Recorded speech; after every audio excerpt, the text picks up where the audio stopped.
Welcome to our 29th episode of the Smoke-Filled Room, in person as we do every month with our special guest this month, the DuPage County State's Attorney Bob Berlin. Bob, thanks for joining us. Oh, my pleasure. Great to be here. As always, we have our political team with us. Michael, of course, we don't make the poor guy drive 3-4 hours to join us, but we do have Abby, who's our DuPage County expert, who's with us, Chris and Matt. Thank you, guys. We're going to get into a number of DuPage County topics and then some of the statewide topics as well. But being here in person at 8 to 8 Cigars in Villa Park, they've been an awesome host. Really loving this place. Special thanks to Connor, who helped make this happen. We tried to drag the poor guy on camera, but he refuses. He's the man behind the curtain. So thanks to Connor and Abby for making this happen. Great location. We're going to get into some DuPage County topics because we have a DuPage County expert here. So hopefully you'll stick with us and learn a bit about DuPage politics. We've got to start here out of respect with Pate passing last week. Really just need to have a second here to talk about him. I don't know if anyone has any stories to share or just wants to share a remembrance, but I figure out of respect, since we're in DuPage County, we should remember Pate Phillip. I don't know if Bob or if Abby, if you guys have anything you want to say before we move any further. Just that he was an icon, a real legend, and he shaped DuPage County. And his mark will be left on this county for such a long time. Such a positive influence and just a powerful figure in the Republican Party, but really in DuPage County. He did so much for this county. I mean, again, I was here after he was really, really involved, but from everyone I've talked to around here, the big thing here is how tenacious and passionate he was about DuPage County and people in our county. Like, a lot of people we see that are really the leaders in our party right now learn from Pate Phillip, were brought into the party by Pate Phillip, and I think has ultimately shaped what we have today. So I think without him, we wouldn't really have, the power that we have in DuPage County. So I think we're all super thankful for everything he's done for us. So. Awesome. Appreciate that, guys. I didn't know him at all, so I figured it probably wasn't appropriate for me to say anything, but thank you guys for that. Let's get into our topics. We have to start here. For those who maybe didn't follow it as closely, during the negotiations of the Safety Act, if we can call them negotiations, there were very few people who could get a seat at the table to actually try to make that not as awful of a piece of legislation. Bob Berlin was able to get at the table and be part of that process. And really the question that I have is, how bad would it have been if you weren't part of that? If you could give us some of the history of your involvement and what you were able to make happen there that really made a piece of legislation that has been well talked about for the last few years, but at least made it better than it could have been. Sure. So, originally there were subject matter hearing only topics, debates, talking about many of the topics that ended up in the Safety Act. But that's all it was subject matter only. So there was no language until the very end of the legislative session. And it was in the last 2 or 3 days of the session when the 764-page bill appeared with very little time to make changes and make fixes. So that law gets passed, goes into effect, and there were 2 trailer bills that actually occurred long before we got to the negotiations on the Pretrial Fairness Act, which was the cash bail portion. That was the last part of the fix, and there was about an 8-week period where we were on Zoom calls twice a week, sometimes 3-4 hours at a time, and we would share language. We would go back and forth debating different areas, and we never knew how it was going to end up. So we'd have a debate about a topic, and then the Senate President's staff would move on to something else, and that language came to us really only about 2 or 3 days before the end of the veto session. Wow. But we were able to fix what I would say about 85% of that Pretrial Fairness Act in some very intense, sometimes heated discussions between all the stakeholders. But in my opinion, what happened in that 8-week period, when you're talking about a big piece of legislation, that's how it should be done. Yeah. Everyone had a seat at the table, everyone had a say, everyone had their input. And I think, when you're trying to accomplish something that major and make those kinds of changes, everyone should have a seat at the table and have that input. I think part of the challenge that people had was up until that period where you were able to get a seat at the table, there wasn't really a seat at the table for law enforcement, for prosecutors like you, and really you were able to get there and bring a voice that was much needed to that process because it was clear politically they saw their opportunity. The Democrats, Pritzker and others saw we were going to get something passed no matter what because they saw their chance. This was their chance in history, and so they just rushed to get it done. a lot of the concerns that we had heard was you're making these major changes that others we haven't seen anywhere else to our justice system. You probably should have it well thought out and maybe have some experts in the room. So there was a bit of a sigh of relief when you were able to get to that seat. How were you able to make that happen? I know you've got a lot of respect throughout the state. How were you able to get in that room and have that voice heard? Yeah, so the Senate President's staff, it was Ashley Jenkins, Chief of Staff, she reached out and she said that she was looking for 3 states attorneys to have a seat at the table. But the deal was, if you were part of the lawsuit, you couldn't be in the room. And there were 67 states attorneys that were part of the lawsuit. And at that point, we had our complaint ready to go. We were certainly thinking about being one of those counties to join the suit. Okay. But I made a decision that it was more important to have a seat at the table in the event that the lawsuit failed, which ultimately it did. Yeah. So it was myself, the Champaign County State's Attorney Julia Reitz, and the Kane County State's Attorney Jamie Mosser. Both colleagues of mine, we get along very well, and we came at it really from the same perspective, with the same goals in mind. And we were fortunate to have a seat at the table, really, because we made some significant changes to the law. And the 2 biggest ones were we greatly expanded the pool of offenses where somebody could be detained to include almost every forcible felony with the exception of burglary and all non-probationable offenses. But then we changed the definition of the dangerousness standard. The original Safety Act, we would have to prove that someone was a threat to a specific named individual in order to detain them, which would be very difficult to do unless they knew the victim. We were able to get that standard changed to a threat to the community, which is a much easier standard. And really, that's the standard that judges should be using when they're deciding whether someone's a threat or not. Are they a threat to the community, which includes a specific person? So with those changes, again, we fixed about 85%.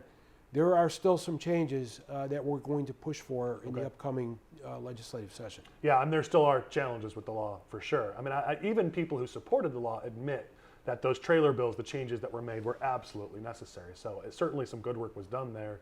I know some of the follow-up challenges, our company's elected a number of Cook County judges, and their frustration is the way the law is written, if the prosecutor isn't a good prosecutor, like maybe you have in DuPage, then the judge's hands are a little bit tied, that if the prosecutor does not want to hold somebody in, then there's not much the judge can do. Is there any way to work around that, or is that just how the system's going to work? Yeah, no, that's a great point, and no, that is how the system works. That's the law. The prosecutor has to file a petition. Without that petition, a judge has no discretion to detain someone. We are filing petitions in almost every eligible case, and we're making the arguments. And right now in DuPage County, at least in the first appearance courtroom, so the new cases coming in, we're just under 50% of all of the petitions that we filed are actually being granted, which is actually a pretty good number. And our judges really are giving these cases due consideration. But that is a significant point. Without the prosecutor filing a petition, judge has zero discretion. And that's a challenge. I mean, if you're lucky enough to live in a great county like DuPage, you're going to have good judges, you're going to have good prosecutors, and the system will work. I know residents from some other counties don't feel like it works as well for them. And that's the key. You just hit the nail on the head. You need a prosecutor who's going to file the petitions, but you need experienced judges who know the law, who know what they're doing, and can make that decision that someone is a threat to the community and that there's no conditions that can keep the community safe unless they're detained. Well, I want to segue from this, unless you guys had any thoughts on this, or if we can segue to the next thing, because I wanted to ask this question of you. As somebody who has worked across the aisle, I really just have more of a philosophical question of where has bipartisanship gone in this state? You know, as somebody who you've worked really hard with both parties, for you it's about doing the job. You don't care about the partisanship as much, which I really respect. We don't see that in this state as much, especially with, I'm going to be a little partisan for a second, with Democrats controlling every lever of government. There seems to be less and less willingness for them to work with Republicans or work with prosecutors or law enforcement professionals. Until that 8-week period, no law enforcement had a seat at the table, and no prosecutors or few prosecutors had their voice heard in that whole process. You know, it seems like the willingness of the ruling party in this state or the governing party in this state is diminishing to work with the other side. It's a little bit on us too, right? We have to be willing to work with them as well. But I guess that's just my question to you as someone who has been a bipartisan leader. Do you see that diminishing, and is that bad for the state? So yes, I do see it diminishing, and yes, it is bad for the state. And it's not just at the state level; it's at the national level. Yeah, true. There's, back in the day, every major piece of legislation was passed with bipartisanship, votes on both sides. And unfortunately, we see less and less of that. And it's filtered all the way down to the state level. And look, you need a two-party system. One-party system, no matter where it is, at the state level, at the national level, it's just not good. It's not good government. And remember, the United States of America was built on a compromise. The House of Representatives and the U.S. Senate, that was a compromise, right? And all major pieces of the legislation, as I said, have been passed where not everyone gets what they want. Yeah. There have to be compromises, and that's really how you move forward. You take baby steps. And historically, that's been the progress in the country and in the state of Illinois. And yes, unfortunately, we see less and less of that. It is a real concern, and it's problematic because I think the majority of people, the public, expects more from their government. Yeah. And I think you look at the Safety Act as a great example of this. When you and the two other prosecutors were brought to the table, everyone agrees, even Democrats, even people who love the original bill, agree that the changes were improvements. So even just in that, and what was a fairly partisan process, when it became slightly bipartisan, it was improved, and everyone agrees it was improved. So, absolutely. And there's something I want to point out too. Part of the final Safety Act was the police certification bill. That originally was a separate bill, and it got lumped in with the Safety Act at the end. But the police certification bill was created with bipartisan input from both sides, and that was led by our Attorney General, Kwame Raoul. We spent months doing it the right way. You had the police chiefs, you had the sheriffs, all with a seat at the table, members of both sides. We shared language, we debated things, and by and large, we came to agreement on the language. That was a standalone bill. It then got lumped in with the Safety Act. But that's how the entire Safety Act should have been accomplished. Having those discussions, the major stakeholders having that input, because when that happens, I think the product is far better, well, and I think the public has more faith in it. Yeah, listen, I'm a dreamer sometimes, and I just picture what this could have been if that's how that process played out. Because there are great ideas here that some of the pieces of it are positive, and the goal of having equal justice, fair justice. I mean, we've worked with a lot of state's attorneys over the years in my company, and that every state's attorney I know, I'm sure you're the same way, you want fair and equal justice. So if you come to the table saying, here's our overarching goal, let's have an equal and a fair justice system for all, and you say, how can we address this? When you get ideas from all sides, this could have been a landmark piece of legislation instead of what is a bit more of a social experiment with some good things mixed in. Yeah, it ended up being kind of a patchwork type of deal with, you pass the original law and then you have to fix it numerous times. And now more fixes are needed. And right, exactly. Exactly. But yes, when you have the major stakeholders at the table, the people who are willing to share their ideas and come to some type of agreement, that's when the best work gets done. Yeah, absolutely. Well, and I think it's so frustrating when people don't choose to do that bipartisan work, because I think we saw throughout this entire process of the Safety Act is that all but two state's attorneys were united against this. And so Republican, Democrat, Collier County, downstate. So at the end of the day, we're really closer to each other in terms of philosophy than we are apart. And so if we had all just, we took the time on this issue to sit at the table and make that compromise, I think we would be a lot better off on a lot of the pieces of legislation that are going through Springfield and through just statewide. So. Yeah. Well, let's talk about struggling in governance. Let's talk about the migrant crisis. We all see what's happening in Chicago, and Chris chuckles because he's been watching this very closely. He covers Chicago for us on our political team. We're starting to see that crisis, without talking about Chicago's problems, because I know that's not why you're here, but you're starting to see that bleed into DuPage County. We're seeing it work its way out into the suburbs now. And I know that just recently we've seen there were arrests at the Oak Brook Mall. So, I mean, this is getting out into the suburbs, into DuPage County. What are you seeing with this migrant crisis in terms of it getting its way now out into DuPage County? So in the past month, we've got 12 cases involving migrants, all with retail theft or burglary or both. It's at the Macy's at Oakbrook Mall and the Kohl's in Elmhurst have been the stores that have been victimized. Yeah, and up until a month ago, those were the first cases, of migrants coming out to the county. So that is a disturbing trend. Hopefully one that's not going to continue. The good news about that is what it does is it shows that our police and their saturation patrols at these malls, especially around the holiday season, they're doing their job. Yep. And the people who are committing these crimes are getting arrested, we're charging them, and we're prosecuting them. And that is the message that I want to send to the public, that our shopping malls and our stores are safe. We want people to feel safe going to do their Christmas shopping, their holiday shopping. And people have to feel comfortable before they're willing to go out. Our police are doing an outstanding job. They've got extra patrols at Yorktown Mall, at the Oakbrook Mall, and at a lot of the strip malls around the county. So it is a disturbing trend, but as I said, the good news is that we're dealing with it. Yeah. It is a stark difference between how you see it handled in, let's say, DuPage County versus maybe the city of Chicago. And everyone feels for these migrants. I mean, these are people who are fleeing a horrible situation. The challenge is because of the failures of government, especially in the city of Chicago, maybe at the state, it's leading to a lot of these other challenges that now the counties and other people have to try to clean up on their behalf. I've got to imagine as more busloads come into the city of Chicago, it's going to put even more of a strain on some of the county resources. Is that something you guys are worried about or looking at?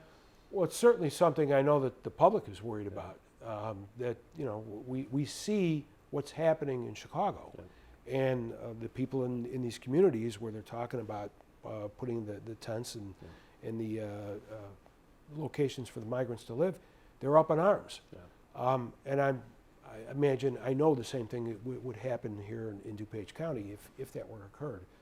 So yes, it is something that we're concerned about, and I share your concerns with you regarding these migrants. They're coming here, they're seeking asylum, but the reality is we've got one law, and that law applies to everyone, and they have to be treated the same as everybody else. No better, no worse, but when you break the law, just like everyone else, they need to be held accountable. Yeah, and it's the right way to approach it. I almost wish you could just put billboards up on the outside of DuPage County on the way in going, hey, we actually enforce the law in this county, be careful. But that is the message we're trying to send. And I think that message is being heard. And there's no question, it has a deterrent effect. When people know, hey, in DuPage County, they take crime very seriously. Well, we work with a lot of mayors, and a lot of them have portions of Cook County and then portions of other counties as they surround the county. And it's amazing the stories we hear about how, just recently I heard a story of some criminals who got arrested. And they were in the police station, and I don't know the terms, this isn't my world, so forgive me if I use some wrong terms, but essentially what ended up happening is they asked, which county were we caught in? Because if they were caught in Cook County versus a different county, they would have been treated completely different. And when they found out they had been caught, in this specific situation, it was Will County, they found out they were caught in Will County, they were swearing up a storm because they thought they were in Cook County and they would have been fine. So I think there is, even amongst the criminals, there's that narrative. They know, stay inside the borders of Cook County, because you get out into DuPage or Will or maybe not Lake as much, but you get into some of these other counties, you're probably going to be held accountable more than you might have if you stayed in Chicago. Yeah, and it's that philosophy that we have of really going after the violent offenders and being tough. And I want to say, we're tough, but we're fair. But being tough on the violent crime and sending that message, it works. Our violent crime, our robberies, our armed robberies, our carjackings over the last 12 months are down significantly, in some cases over 43%. Wow. So what we're doing is absolutely working. And you do two things. You take criminals off the street, so you incapacitate them. They can't commit other crimes, but you deter other people from committing those acts. And we'll never really know. It's hard to gauge what kind of an impact it has, but I know that our crime would be a lot worse if we didn't have the approach that we were taking, sending that consistent message. that we're going to hold you accountable. Yeah, and I want to carry off that for the next topic, but just in case I saw Chris wanting to talk about the migrant crisis. Do you want to jump in on that real quick before we go to the next thing? Yes, very briefly on the migrant crisis. I mean, the big thing and the difference between the way Cook County, Chicago is dealing with the migrant crisis and DuPage County, I mean, this is very stark. There are stories I'm hearing out of Chicago, people I know are police officers. Migrants are caught stealing from the police stations, encrypted radios, whatever, because they're living at the police stations. They're living on the floors and outside these police stations right now, and they can't do anything about them. They give them a notice of violation ticket, I believe it's called, and then they're right outside the police station the very next day. So I'm glad to see that DuPage County is taking a very proactive approach in actually dealing with the migrant crisis when these migrants come and allegedly commit crimes in our community. The only thing I'll say is that it is very concerning. I mean, we've seen Rosemont lately. They're imposing a fine on hotel rooms that if you stay longer. Schaumburg just did the same thing too. So all these peripheral cities of Cook County are starting to take measures because they're anticipating that they're going to start moving these migrants out of the city of Chicago. Because Lord knows these soft-sided shelters aren't going to work. Because Lord knows. Don't say those 3 words to me. They're tense. Because Lord knows we can't keep giving churches $50,000 to house these migrants because we'll run out of money at some point. So at some point, yes, DuPage County and Will and Lake are going to at some point probably be called on by some higher authority to deal with these migrants. And I'm glad that DuPage County is taking a proactive approach in anticipation of that. Yeah, I haven't seen it be that proactive in some of the other counties. Like Lake County, I don't see them having that level of a plan. So it is good to see in DuPage, and it's refreshing sometimes to come to DuPage. I'm shocked you let Chris come to DuPage because I heard he's not necessarily the most popular person here. No, well, I decided to wear my Red Wings stuff today so I could give Chris a little bit of reprieve. I can take the villain role today, you know? Nice. Oh, just wait out. All right, let's talk about crime. You brought up crime, and I think it's an important segue because it's an important topic. Pritzker gave an interview, the governor, this week that said actually crime is great. He actually laughed, which I think some opponents going to use in a TV ad, I'm sure at some point, because he got a question about crime and he chuckled and laughed it off. And he said crime's just fine. It's actually just Republicans who are playing it up. There's no crime problems. When we look at how DuPage County has actually done the hard work and done a good job of reducing crime, and you don't necessarily see that maybe in some other counties. I live in Cook, so I'm a little focused on my home county. I think it's disingenuous to say to try to pretend like we don't have a crime issue in Illinois and specifically in the Chicagoland area. Is that accurate? Yeah, I mean, it may be true that certain crimes are down, but there's no question the data shows there's certain crimes we've seen a huge increase. Yeah. Robberies are up 25% in the city of Chicago, and in certain districts, in Shakespeare district, I think they're up like 60%. And you're seeing waves of armed robberies that are occurring in the middle of the day. Teams of 3 or 4 offenders robbing people at gunpoint, in the middle of the day. That's a real problem. Mm-hmm. That's a real problem. Here in DuPage, look, as I said, armed robberies and carjackings are down. When you say carjackings are down, people need to realize the context, because in Cook County and Chicago, carjackings are up by a massive percentage. So the fact that you even held steady, let alone gotten it down in DuPage, the context there makes that even more impressive. Yeah, and it's significant. It has a big impact. Mm-hmm. But look at aggravated fleeing and eluding. We have people taking off from the police. That's up substantially. Unlawful use of a weapon by a felon. Felons carrying guns. We had a 195% increase over a 2-year period. Oof. And they just let a law sunset in Springfield that made the penalties for that stronger. So now even with less penalties for that crime specifically, I have to imagine come next year it might get even worse. Right. So that's something to be concerned about. So retail theft. We've seen a big increase here in DuPage in retail theft over the past year. So those crimes are up. Robberies, armed robberies, carjackings in DuPage are down. So, you can look at it from either side.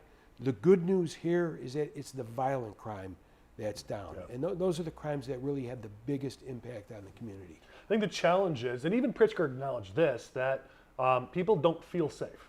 The problem with crime is it isn't necessarily, because I know there's some communities where they say everyone's nervous about crime, they look at the stats, they say the stats are just fine, but a crime problem for the community is when they don't feel safe. Mm-hmm. That's the most important thing, is even if the stats say it's better. and people feel safe in many areas of DuPage County, but you get into some of the other communities, you get into Chicago, some of the Cook County communities where Chris and I live, and even if you say the stats look better, people don't feel safe. Ask somebody if they're going to go drive into the city to go to the theater district or go watch a sporting event or go get dinner, and the average family that lives in the suburbs is just completely unwilling to go into the city at this point. That's the reality. I hear it from a lot of people who are afraid to go into the city. It's what I like to call the social cost of crime. Okay. And how do you measure it? It's hard to put a dollar value on it. When someone's house on your block gets broken into, what does that do to the entire neighborhood? Yeah. People are afraid. People go out and buy alarms. They go get guns. They're afraid to go to sleep at night. How do you put a dollar value on that?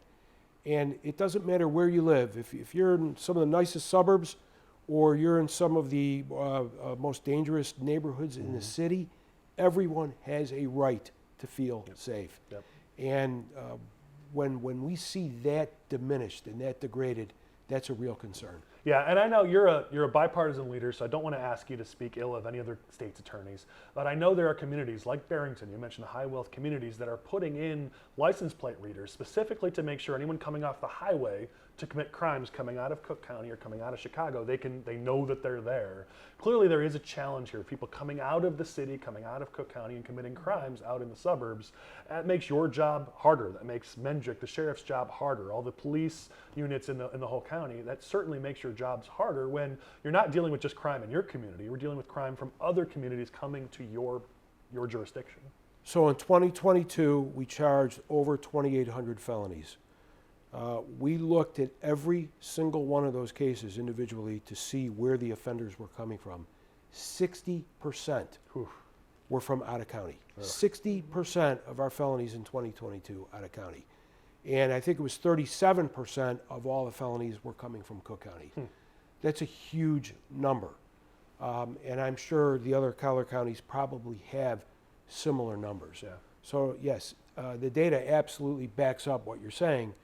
And that is that, our criminal justice system, more than half of it has to deal with people that don't even live here. Well, you want to talk about equity, maybe we should be talking about how Cook County should reimburse you for those costs since it's their criminals you're dealing with. And it's a large cost. Yeah. When you consider the extra policing, what goes into the criminal justice system, more judges, more deputy sheriffs, circuit court clerks, public defenders, state's attorneys, enormous cost. Huh. Do you guys have thoughts on this?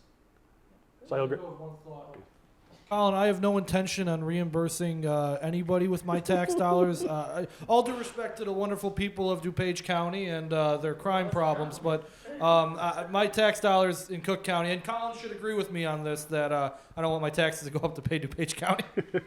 Fair enough. You almost had a compliment there, and then you just walked almost. Yeah, I know better than to expect that from Chris. All right, this next topic is going to take me a second to set up. So give me a second here to set this one up. We had a guest on about a month ago because we were talking about, during the veto session, a bill was being brought up. Sorry, I'm trying to keep it lit while we're talking. A bill was being brought up to potentially go after domestic abusers to take away their guns. And we had a lobbyist for the gun industry with us, so we talked about that bill for a second.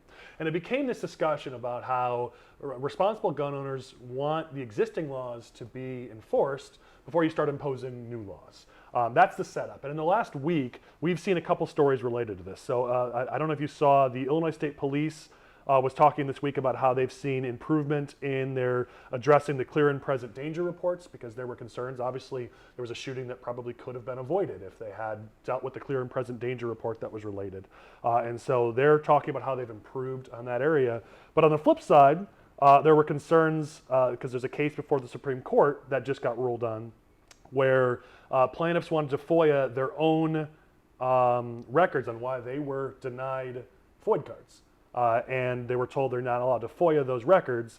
They were told instead they have to go through the Firearms Service Bureau, and then the plaintiffs complain that it takes months to get even a response back from the Firearms Service Bureau. And what that highlights is this idea that we're putting laws in place, but then maybe because of a lack of resources or oversight or focus or talent, or I don't know, that's why I want to ask you, when it comes to FOID or it comes to revoking FOID cards or people being able to find out why they aren't eligible to get a gun. There's just a lot of frustration in this area. And so when lawmakers go down to Springfield and come up with 7 more gun control bills that they want to pass, Second Amendment advocates are saying, listen, enforce the laws you currently have, and then let's talk about what new laws we can add onto it. Because there is a narrative that if the current laws had been enforced, some of these big shootings we've had in Illinois the last couple of years would never have happened. I'm curious, it's a really broad topic, but you're on the front lines of this. I'm just curious your thoughts on all this. Well, I will say this. I agree that you need to enforce the laws that we have on the books, especially when it comes to illegal gun possession. Many of the violent crimes, most of the violent crimes that we see committed with guns are people who possess them illegally. Yeah. And time again, we're charging defendants who've been convicted of unlawful use of a weapon 2 or 3 times, and each time maybe they served a year, 2 years, they get out and they carry guns again. Yep. So you have to enforce the laws that we have on the book. I'm a huge proponent of that.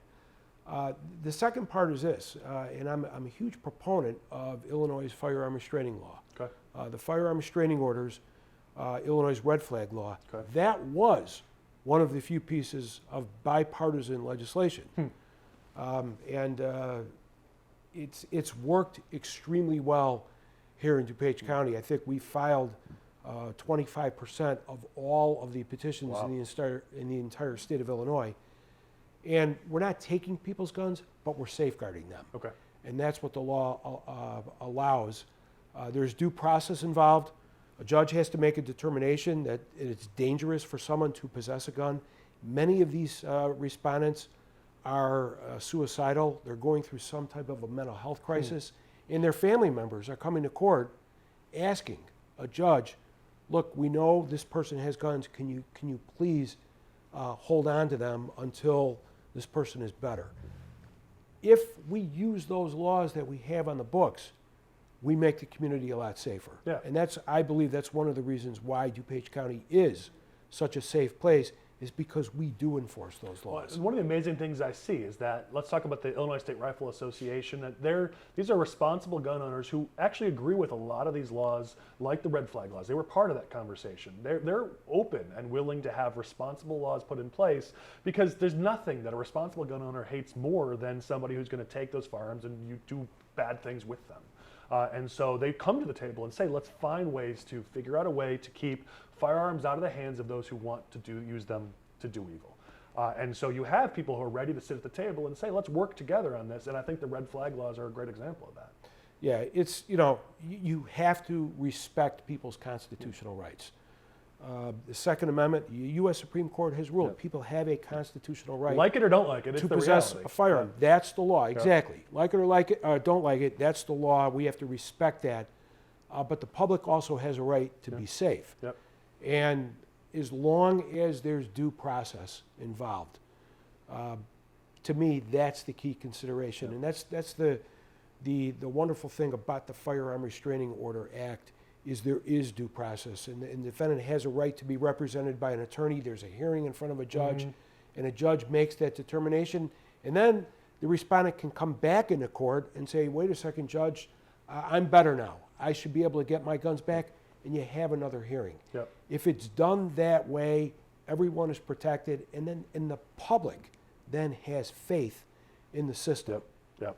Well, and I think that's the frustration from the Supreme Court case this week of just, if you get denied for a FOID card and you can't even figure out why you were denied, you talk about that due process. If there's a reason why someone was denied, then let's make sure we're evaluating that and looking at that. How you do it in DuPage with real due process, to me, seems like a model for the rest of the state. Give people that transparency, because sometimes you might be denied for something that needs to be cleaned up. I mean, I know people who get on the no-fly list, and they're, why am I on the no-fly list? It was a mix-up in a database somewhere. Like, there should be some way to have some due process, because government makes mistakes sometimes. Right, and the other thing people have to remember about the Second Amendment, the law is evolving on this. We didn't have a U.S. Supreme Court case until the Heller opinion, over 100 years. Wow. They never really addressed the Second Amendment. Now, in the past 15 years, you're seeing the court take more cases, and the law has evolved, and there is a lot of confusion in the public, what the law is right now and actually where it's going. And I know there are a number of cases that the Supreme Court is going to rule on. And I think what people want is just to know, hey, what is the law? We want some guidance. The police want to know what the law is, so we know what laws to enforce. Well, I know some law enforcement professionals who have said to me that what the public doesn't really understand is that your law enforcement officers, your police officers, have to make split-second decisions. And so when it's not clear to them what they can do, what they can't do, what they should do, what they shouldn't do, that's when you're putting officers' lives at risk. That's when you're putting the public safety at risk, because they need to be able to make that split-second decision. And we've put so much on our police officers where they have to delay, or they have to be worried about the consequences, and they can't make that split-second decision. That makes everybody less safe. Definitely, and that was actually one of the concerns about the changes to the Safety Act, because it dealt with the law of self-defense and when police officers can use force, and that was the subject of one of the trailer bills that they actually fixed, because I think the General Assembly realized that police do have to make split-second decisions, and they're life or death decisions. And no one knows how they're going to react until you're put into that situation. And I do think one of the good things of the Safety Act is the training, the extra training the police get to prepare them to make the best decision in that split second. And many police officers will never have to make that decision in their entire career. But boy, we all hope when they do have to make that decision, they make the right one. There's so much trust put in these officers, because their job is, the hardest decision I have today is which flavor ramen to have for lunch. I mean, it's just not, we don't understand what they have to go through. It's an extremely difficult job. And, on any given shift, any given traffic stop, or responding to a domestic, you never know how it's going to go. All right, we're going to shift to some political topics, as we always do with our special guests. You can jump in as you have thoughts, but obviously not all of these are things you're going to want to discuss. First one I want to start off is just broad, and I'll start with Oliver here because we're in her county. What's going on in DuPage? Because a lot of people outside of DuPage don't really know the history. Why has this county gone so blue when it was the heart of the Republican Party in the state for decades? So I came into DuPage County at a really interesting time, right after the 2020 elections, when I think really things in DuPage started to flip, from more of a purple county to more of a blue county.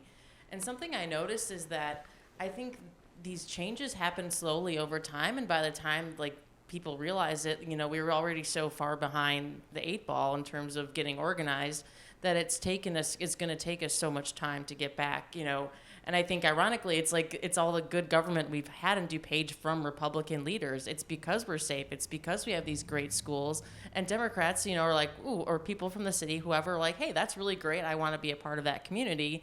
But they don't necessarily make that connection. Okay, because this county is great because of the Republican leadership it has. And then we're voting for Democrats, I think, that, are undoing some of that stuff. So it's I would like to see a little bit more proactive, leadership in terms of getting it back on the right track.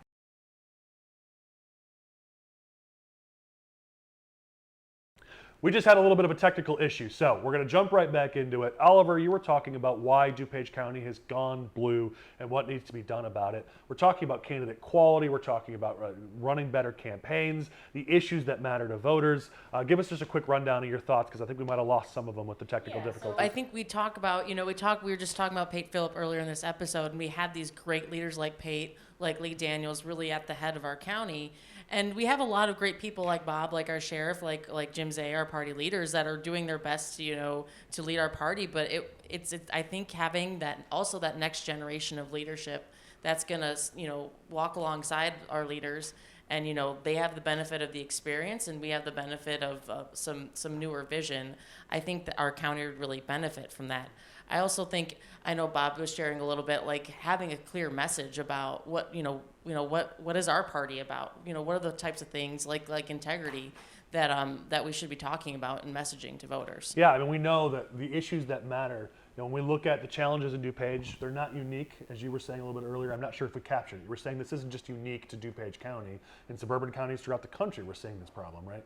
Yeah, it's the same issue all around. Philadelphia, Los Angeles, Denver, you name it. It's the same issues that are happening with suburban voters. But if you look at the suburban voter, many of them don't just vote straight party. They're voting for the best candidate, and you can reach them, but you have to let them know what you stand for. It's not enough to say, look, I'm a Republican or I'm a Democrat. They want to know where you stand on the issues and how you're going to help them on day-to-day issues that affect their life, things like education, things like crime. But they want integrity. They don't want infighting. They don't want corruption. And you know what else they want? They want bipartisanship. They don't want infighting. They want a government that actually gets things done. Adults that are actually in positions of leadership. Exactly. They want a government that works for the people. And if you're able to convey that as someone who can stand up for your principles, but you can work with the other side to get things accomplished, I think you have a much greater chance of getting elected. Well, and I'm going to say this. You may not be able to respond because it might get you in trouble, but I think we saw for a long time in DuPage, you had adults in the room. The county was well run. As it's become more partisan with the board, and we've seen a lot of partisanship come up a little bit more in the board, it's not being run as well as maybe it used to under Republican leadership. And I don't want to put you in a bad spot on that, but I do think it's something we've seen, Oliver, in DuPage County, where under Republican leadership, that governing leader that you're talking about, who didn't really care about party, just we're the leaders of DuPage County, we're going to lead this county well, that's changed a bit as it's become a lot more partisan in the county, and you're seeing that infighting now in the meetings and different elected officials now sniping against each other instead of just focusing on doing the job. It isn't good for the people of this county. Well, just to hop in here, so just bringing it back to the Safety Act, I know, I think, again, that was a huge issue for our community, and I think our county board wanted to talk about it, and I think in DuPage, people really wanted to hear that discourse from our county board. And there was a huge, I think it was like over a course of 2 or 3 months where we were having a fight whether we even supposed to be talking about it as a county board.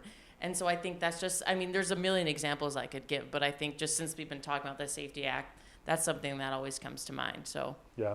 All right, let's get into some specific political stuff. We've only got a few minutes left before we close the episode out, but we're in DuPage County, so let's talk about some DuPage County politics. I know Oliver's excited to get this much airtime on the episode. Chris usually dominates the airs, or Michael when we talk about all the primaries in Southern Illinois, so this is Oliver's chance. We're in DuPage County. We talked about it last week, but it's official now. Pete DiCianni has left the Republican Party officially and is now running for a different office. We're going to talk about that recorder's race in a second because it is a hot race. But I know there's been a lot of reaction over the last week about former Republican candidate for office, Republican County board member, who now officially is declaring as a Democrat. What have you been hearing in the county?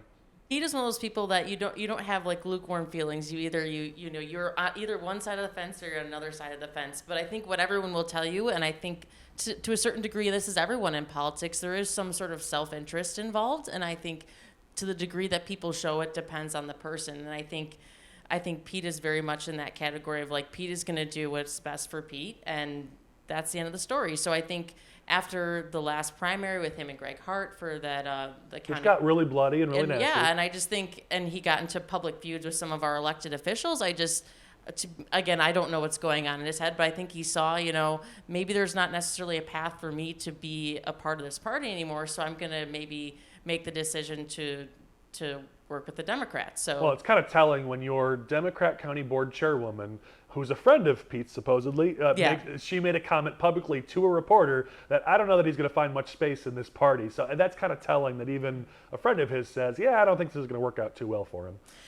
It'll be interesting to see what happens, but I think we've talked about integrity a lot on this podcast, and I think, being a Republican isn't always cool, and I think, especially in DuPage County as the dynamics have shifted, it's a lot easier to say, oh, I'm going to be a Democrat now because, that's the party in power. But I think being able to stick with your principles and to stick with the party, even if it's, a little bit challenging or maybe you're not getting along with everyone, I think people, even if they don't like you or like your politics, they're going to have a lot more respect for you if you just hang in there and, stick with your Listen, values. I'm a White Sox fan in the northern suburbs. I'm a Republican in Cook County. I know what it's like to have to be in the minority and stand strong on your beliefs. So I get what you're saying there. Go ahead, Chris. So my thing about this whole Pete DiCianni running for recorder thing, I'm not going to judge the guy for changing parties. Maybe he didn't like the Republican Party anymore. That's fine. But my thing is, where does this guy think he's going to get the votes for this?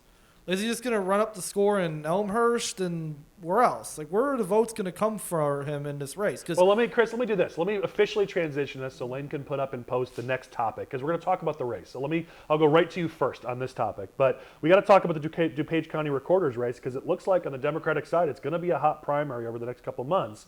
We're going to start with Chris on this one. Okay. So you've got the incumbent who's running again, Kathleen Carrier, but then you've got Liz Chaplin and now Pete DiCianni running. So you've got three candidates there for the recorder's race. I don't think a lot of people don't even know what the recorder does yet. Now we're going to have a really high-profile race for that office in DuPage County. So I've set the groundwork. Go ahead, share your thoughts. So I believe Pete is probably thinking there's two women in the race, correct? Mm-hmm. I could be the man on the ballot and just siphon off enough of the male vote and while they split the other part of the vote. That might work in a Republican primary. This is right. a Democratic primary. Exactly. This is a Democratic primary. So, and you also have to think, when you talk about a race, you have to think in terms of geography. Where is my base of support coming from? How many votes can I pull out of my very, very strong precincts and very, very strong townships? In my head, knowing Pete is the former mayor of Elmhurst and he represented the area for a long time, I'd assume he'd do okay there. But what about the rest of the county? What Democrats are going to be supporting him in the rest of the county to such an extent that he'd be able to pull off a plurality of the vote in this primary? It doesn't really make logical sense for me. He's got a lot of money. Maybe he can throw a bunch of money into the race and hope it sticks. But as we know with Democratic primary voters, they like the real deal. They want you to be a real deal liberal in their primaries. And I don't think Pete DiCianni is a real deal liberal. Well, something to think about, Chris, is that Liz Chaplin, who's also in this race, her base of support is also in Elmhurst. So maybe they're thinking, okay, like if we split the Elmhurst vote, that Kathleen Carrier, who's the incumbent, and I would say probably the more moderate candidate on the ballot. So are you implying that maybe Pete's carrying some water to earn some chops for later? That this might help the incumbent? That's what I've heard. That maybe Pete was put up to this by some folks in the party who aren't super big fans of Liz Chaplin. Again, just rumor. I don't pretend to have the inner workings of the Democrat Party, but that's what I've heard, that maybe Pete was put there to cause some issues for other candidates in that race. Interesting. Well, it's certainly going to be a race we're going to be watching closely. DuPage County, I'll have to say this, y'all love your drama in this county, so I'm sure it will get interesting. Let's talk about some good news. I was excited to see in the list of candidates that were refiling or filing in this case for office. I was excited to see Bob Grogan's name in there, making another run for auditor. Tell us about that. So fun story, actually, before I even moved here, I was in between jobs, and I was like, hey, this guy Bob Grogan, he's doing a recount, and you need something to do, so they're looking for volunteers for poll watchers, and I was like, sure, why not? And then 3 years later, here I am on this podcast. But I think that's going to be a really interesting race. He only lost by 75 votes last time, but that litigation with the the recount and everything, I think that went on a long time and is going to give Bob some baggage. And so hopefully, if he puts in the work, he's going to be successful. But again, I think it's going to be a close race. Yeah. It certainly gives us a chance to pick up a seat in the county. So yes. It's exciting to see somebody stepping up who has some name recognition, some experience, and we got to start winning back some of these seats again. So. Yeah, and I think just not Bob, but I think we have a strong group of candidates for countywide. Obviously, we have Bob and we have Rich Jorgensen, who's running for coroner. So again, people that are great leaders. And Nicole Prater, her family, and she's been involved in politics for a long time, so she's running for recorder. And then Jay Wang, he's also been involved. So a really strong group of people, and hopefully that's going to be the key to success with some of these countywide races. Yeah, I mean, we're going to have to start seeing some success in this county again, so it's great to see. Yeah. A couple other races to talk about. So one of the top legislative races in the whole state is House District 45. Yeah. Republicans are really counting on trying to pick that seat back up. Deanne Mazzocchi held it. She barely lost it. She's not running for it again.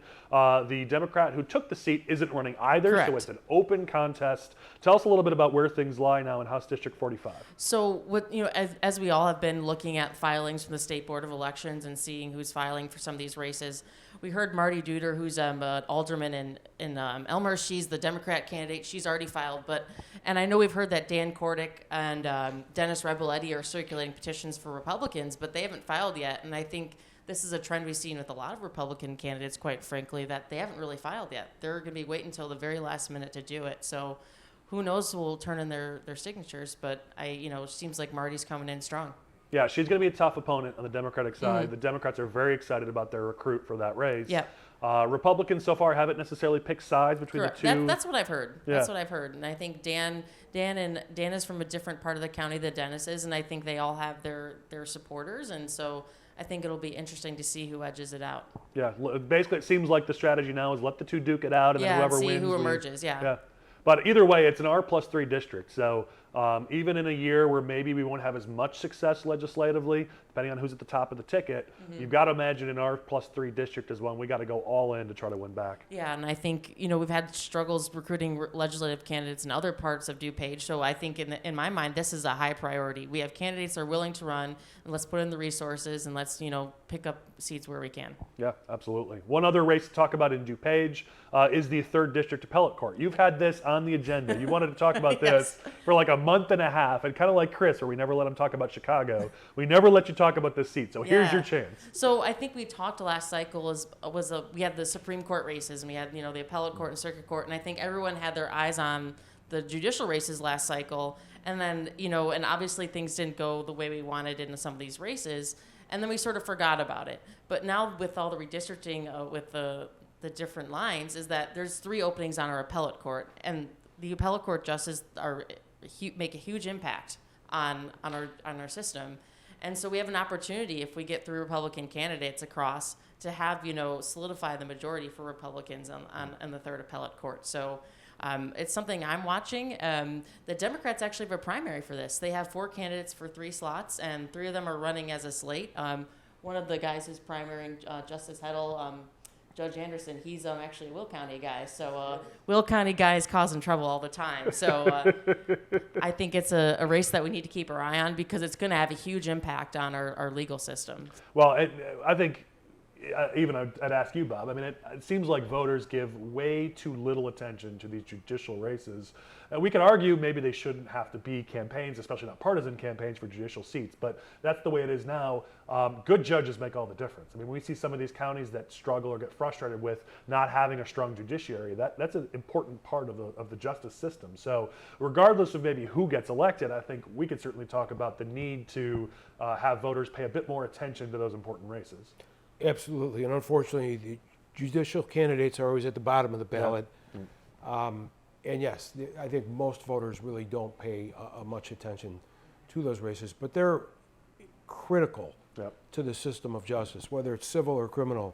We need quality judges. It makes a world of difference. Yeah, absolutely. So if there's anything we could accomplish, just getting some voters to pay a little more attention to, a part of our legal system that's really important. Unfortunately, the studies have shown that unless somebody has a personal interaction with the courts, they just don't end up caring about it. But it can't be that way.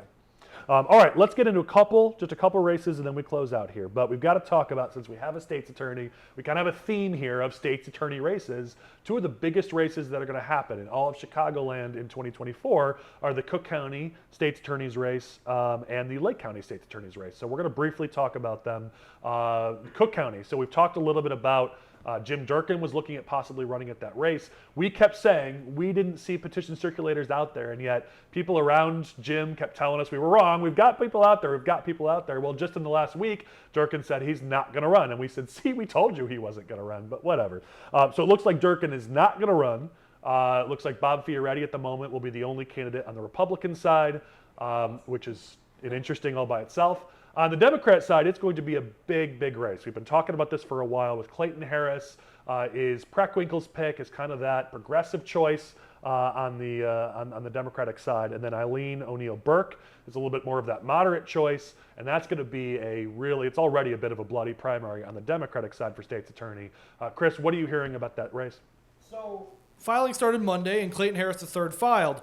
Eileen O'Neill Burke has publicly said that they plan on filing on Monday, which I don't necessarily agree with politically, because you always want to be top of the ballot or at least go into the lottery to see if you can get it. But they plan on filing Monday, and it only looks like it's going to be a 1v1 race, so it's not the biggest deal that they're filing late. They've released an internal poll, which doesn't really make it internal if it's released to the public, but they've released a poll to the public where they are up on Clayton Harris III after pushing the issues a little bit. I got those numbers. Let me share them since it's been reported. So it is Eileen O'Neill Burke's pollsters, so you assume it's going to be a little bit more favorable to her because that's just how it works. But her numbers, she's claiming her numbers are that she's at 25%, while her opponent, Clayton Harris, is only at 13%, with 62% undecided. So still a long way to go. They provided information on both candidates, and she was leading 41 to 34 after it's called the informed ballot position. So she's still up 7 based on that in her poll. So you don't know how much you're going to believe when something comes from one camp. Of course, it's going to be more favorable to them. But the real issue here is how's the race going to play out? Because they're going to treat her the same way that, let's say, a Paul Vallis was treated, where they're going to call her a Republican. They're going to attack her. The Democratic Party is going to go after her because they don't want a more moderate person in that seat. They want someone who's going to carry on Kim Foxx's legacy, which is what Clayton Harris would do. He's certainly from that mold. So you can imagine that they're going to come after her hard in a Democratic primary, calling her a Republican. Yes, this is going to be the bloodiest race in Cook County. I mean, we're going to have to deal with the clerk of the circuit court race too, with Iris Martinez, but this is the race to watch in Cook County this upcoming cycle.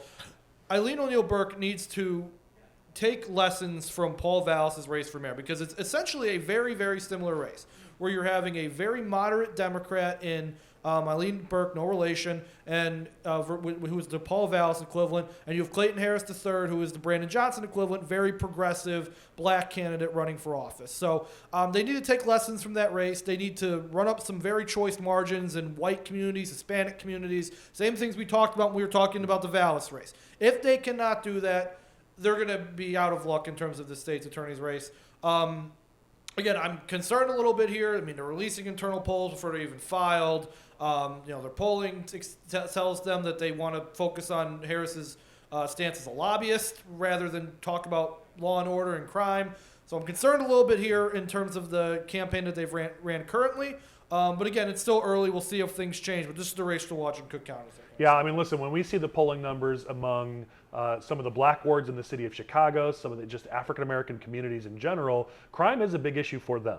I know that some of the politicos in the state try to pretend like crime's not an issue because Democrats are vulnerable on that issue. But in a Democratic primary in Cook County, if you're trying to win that state's attorney's office, you need to be talking about crime. And it's interesting with somebody like Burke and her background. She has a strong background on that issue, why they wouldn't be talking about it. So it is something that's concerning.